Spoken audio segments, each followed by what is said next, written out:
नमस्कार, आदाब, सत श्री अकाल। लाइव नेशन 7 में आपका स्वागत है। मैं शादाब मलिक। अगर अभी तक आप लोगों ने हमारे चैनल को सब्सक्राइब नहीं किया तो ज़रूर सब्सक्राइब कर लें। बिहार कर्मचारी चयन आयोग ने CGL 3 की वैकेंसी निकाली है और इसे 14 अप्रैल से भरना शुरू करने की तारीख़ है। 17 मई तक इसकी अंतिम तारीख़ है और इसे लेकर कई अभ्यर्थियों में कई तरह की परेशानियां हैं जो अलग अलग हैं, मगर अभी हम बात करेंगे लोहार जाति की, क्योंकि लोहार बिहार में एक ऐसी जाति है जो पहले EBC में थी, बाद में उसे मुख्यमंत्री नीतीश कुमार ने शेड्यूल ट्राइब्स में डाल दिया था, ST में, और जिसे माननीय सर्वोच्च न्यायालय ने खारिज कर दिया है।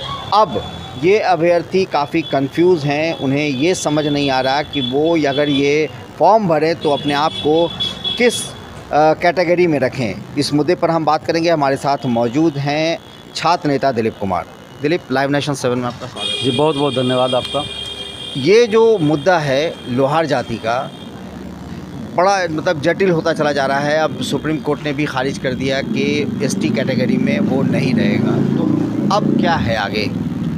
देखिए, ये तो सरकार को स्पष्ट करना चाहिए कि अगर सुप्रीम कोर्ट ने लोहार जाति को ये EBC से ST कैटेगरी में जब नीतीश कुमार जी ने कर दिया, तो सुप्रीम कोर्ट ने ST कैटेगरी को खारिज कर दिया कि लोहार जाति ST में शामिल नहीं हो सकते।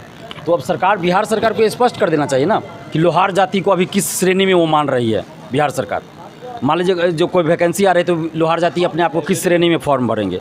अभी CGL 3 BSSC CGL 3 सचिवालय से की वैकेंसी आई है, तो अब लोहार जाति के जितने स्टूडेंट्स बिहार के सभी परेशान हैं। दिन रात मेरे पास फ़ोन आ रहा है। अब वो अपने आप को किस कैटेगरी में मानकर फॉर्म भरे, फॉर्म में वो किस कैटेगरी को भरे। तो ये तो कम से कम सरकार को स्पष्ट कर देना चाहिए ना कि लोहार जाति अभी इस श्रेणी में माना जाएगा। और बिहार में लोहार जाति का कास्ट सर्टिफिकेट अभी नहीं बनाया जा रहा, कहीं भी नहीं बनाया जा रहा। तो फिर लोहार जाति का स्टूडेंट किस कैटेगरी में फॉर्म भरेंगे भाई?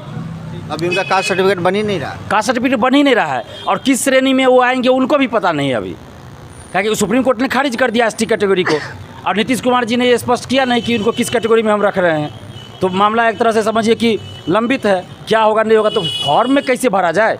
या तो BSSC को स्पष्ट करना चाहिए कि लोहार जाति को हम इस श्रेणी में मानेंगे, तो स्टूडेंट्स जो लोहार जाति के थे उसी श्रेणी में फॉर्म भरते। सरकार को स्पष्ट कर देना चाहिए, कोई नोटिस डालना चाहिए कि लोहार जाति के जो भी हैं उनको इस कैटेगरी में फ़िलहाल माना जाएगा। कोई भी वैकेंसी आती है तो इस कैटेगरी में फॉर्म भरेंगे। अब लोहार जाति क्या करेंगे? क्या वो फॉर्म नहीं भरे? क्या वो वैकेंसी से वंचित रह जाए? ये तो बहुत गलत बात हो रहा है ना। किसी भी जाति के साथ या किसी के साथ भी ये तरह से गलत नहीं होना चाहिए। युवा हैं, छात्र हैं, पढ़ाई कर रहे हैं नौकरी के लिए, और जब वैकेंसी नहीं, एक तो वैकेंसी नहीं आ रही है, 8 साल बाद वैकेंसी आई है, और उसके बाद ये सब चीज़ें होंगी, तो स्टूडेंट्स के साथ कितना गलत हो रहा है। आप लोग खुद समझिए कि कितना ये गलत हो रहा है। लोहार जाति के जो भी स्टूडेंट्स हैं, हमारे पास फ़ोन बराबर आ रहा है जब से वैकेंसी, हम लोगों को भी किया, आप लोग को भी आ रहा है फ़ोन। तो कम से कम सरकार को तो इस पर स्पष्टीकरण देना चाहिए ना, कोई नोटिस देना चाहिए कि क्या करना है, नहीं करना है। अब इस तरह से कोई बहाली थोड़े होती है, इस तरह से सरकार चलता है? बताइए, मतलब लगता है कि एकदम महामूर्ख लोग जैसे सत्ता में बैठे हो, महामूर्ख लोग आयोग में बैठे हो, इस तरह से काम किया जा रहा है। आयोग के सचिव अध्यक्ष को ये बात नहीं पता है? अगर नहीं पता है तो कम से कम मीडिया के माध्यम से तो जा रहा है बात, तो उनको तो इस पर ध्यान देना चाहिए, कुछ तो का स्पष्ट कर देना चाहिए। तो सरकार से, बिहार सरकार से, नीतीश कुमार जी से, मुख्यमंत्री जी से और BSSC के सचिव और अध्यक्ष महोदय से यही आग्रह कर रहे हैं कि लोहार जाति को किस श्रेणी में आप मान रहे हैं, ये स्पष्ट कर दीजिए, ताकि लोहार जाति के जो स्टूडेंट्स हैं वो CGL 3 BSSC CGL 3 सचिवालय सहायक फॉर्म भर सके। या फिर आप जो जिला स्तर पे हो, अनुमंडल स्तर पे हो, लोहार जाति का जो कास्ट सर्टिफिकेट बनवाना है, वहाँ आप निर्देश दीजिए कि लोहार जाति का जो कास्ट सर्टिफिकेट बनेगा वो किस श्रेणी में रखा जाएगा। तो कास्ट सर्टिफिकेट बनाने का आप आदेश दीजिए, निर्देश दीजिए। तो दोनों में से कुछ तो आप कीजिए। बहुत बहुत धन्यवाद जी, बहुत बहुत। तो ये एक बड़ा सवाल है कि CGL 3 के जो अभ्यर्थी हैं वो अपने आप को किस कैटेगरी में रखें जो लोहार जाति से ताल्लुक़ रखते हैं। अब देखना है कि सरकार इस पर कितनी जल्दी संज्ञान लेती है, और जो ये वैकेंसी आई है उसे भरने से पहले वो इस कैटेगरी को क्या निर्देश देती है। अब बने रहे हमारे साथ, देखते रहे हमारा वीडियो। अगर अभी तक आप लोगों ने हमारे चैनल को सब्सक्राइब नहीं किया तो ज़रूर कर लें, साथ ही साथ ट्विटर पर फॉलो ज़रूर करें।